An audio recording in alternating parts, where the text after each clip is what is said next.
Okay, alright. Bismillahirrahmanirrahim. Assalamualaikum warahmatullahi taala wabarakatuh dan salam sejahtera. Okey, baik, satu Ibnu Bajah. Hari ini cikgu akan menunjukkan satu demonstrasi untuk aktiviti eksplorasi dan juga ekspresi kita lah.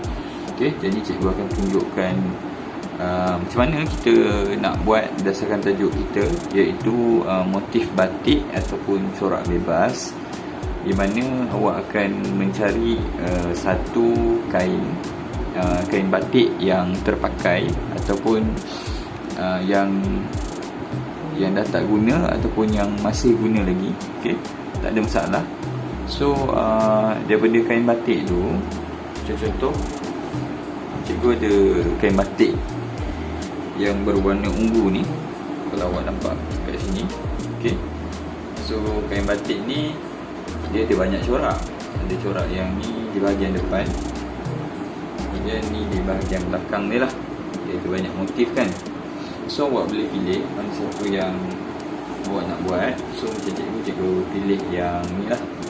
Okay, cikgu pilih yang ni. So kenapa kita pilih motif ataupun corak yang terdapat dekat kain batik? Okay, so kita disebabkan kain batik ni secara keseluruhannya lah, memang selalu kain batik ni memang menunjukkan prinsip harmoni yang jelas lah dekat situ. Okay, dari segi gabungan unsur seni rekaan dia, dari segi pengulangan corak ataupun motif. Okay, kalau kita rujuk buku teks, semua benda ni memang berkait dengan batik, kain batik. So itu kaedah yang pertama lah. Okay, so awak boleh guna kain batik. Kemudian kaedah yang kedua, cikgu beri kelonggaran untuk awak menggunakan apa-apa juga corak yang bebas. Corak yang bebas ni maksudnya masih menunjukkan prinsip harmoni, namun awak boleh guna mungkin kain baju kurung ke, kain yang terdapat di langsir ke, alas meja ke dan sebagainya. Dan kaedah yang ketiga adalah kalau tak ada juga kain batik dan juga kain-kain yang menunjukkan pengulangan motif ataupun pengulangan corak, cikgu bagi alternatif yang ketiga, kaedah yang ketiga, iaitu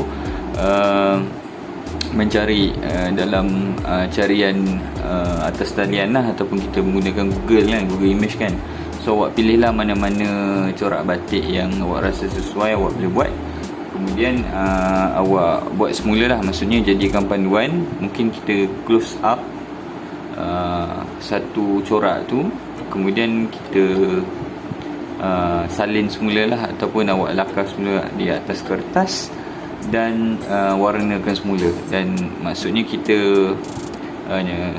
pilih prinsip harmoni ataupun kita dapatkan prinsip harmoni dekat kain tu, kemudian kita apply atas kertas. Itu maksud cikgu. Okay, so macam contoh yang awak dapat lihat dekat skrin ni adalah contoh motif yang terdapat lah dalam kain batik yang cikgu pilih ni, iaitu motif yang berbentuk fauna kan. So cikgu pilih yang ni dan kita apply teruslah dalam kertas. Kita akan warna semula. So bahan yang kita akan mulakan, ya, bahan yang kita akan gunakan ialah yang pertama sekali kertas lah. So kalau cikgu difahamkan awak ada buku folio, so buat atas ataupun dalam buku folio tu lah, ataupun kalau nak buat atas kertas yang asing, kemudian boleh apply terus dalam kertas tu. Kemudian kita memang memerlukan pembaris lah, kalau lagi bagus pembaris panjang. Kemudian pensel warna, cikgu pilih pensel warna tau, sebab mengikut kesesuaian juga, sebab cikgu punya motif di atas kain batik ni dia rapat-rapat, so lagi mudah menggunakan pensel warna lah berbanding watercolor ataupun poster color dan sebagainya. Tapi kalau macam contoh awak punya motif ataupun corak jarang-jarang, kemudian masih menunjukkan prinsip harmoni di situ, iaitu keywords dia macam sama, seragam kan, pengulangan yang sama, dan antara 3 keywords yang kita dapat refer kat buku teks ialah dari segi dia menunjukkan keindahan kemudahan, keselesaan, keseimbangan dan juga ketenangan. So bila awak dah pilih perincian harmoni yang ada dekat atas kain yang awak dah pilih tu, ataupun apa-apa medium sekalipun yang cikgu dah sebutkan tadi, kaedah 2 dan 3, awak kena apply lah di atas kertas. Okay, so dan kena pilih, kena pandai pilih apa yang sesuai. Kalau rapat-rapat, gunalah pensel warna. Kalau rasa macam jarang-jarang motif dia tu jauh-jauh kan, boleh guna watercolor ataupun poster color lah. Okay, so macam tu saja. Atas kertas, atas kain batik. Okay, kemudian awak apply dalam kertas. So awak color dan siapkanlah bagi penuh. Kalau cikgu buat dalam kertas A4, cikgu petakkan lah. So awak pun boleh buat dalam kertas A4. Kemudian dari segi motif dan juga corak tu, cikgu minta untuk sekurang-kurangnya ada 5 motif lah, ataupun 3 elemen yang nampak jelas harmoni dia kat situ. Okay, mungkin harmoni ni gabungan 6 unsur seni rekaan tu lah, dari segi garisan, dari segi rupa, bentuk, ruang, jalinan dan juga warna. Okay, so kerana 6 unsur seni rekaan tu awak study balik, awak boleh refer buku teks muka surat 89, awak tengok macam mana. Okay, kalau tak faham juga boleh bagi tahu cikgu dekat group, tanya cikgu macam mana nak buat, boleh tanya cikgu Ratna macam mana nak buat. Okay, tak ada masalah, PM tepi pun boleh. Okay, so kita dah lukis, kemudian kita warnakan, dah siap, awak ambil gambar dan nyatakanlah apa yang awak belajar. Maksudnya apakah unsur yang jelas nampak dia.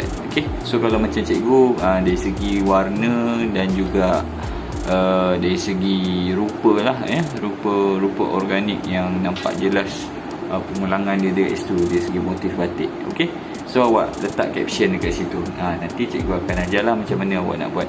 Sebab itu kita punya aktiviti apresiasi lah. Okay, so kita dah siap yang ni, cikgu dah jelaskan. Kita kena warnakan pula selepas ni. Okay,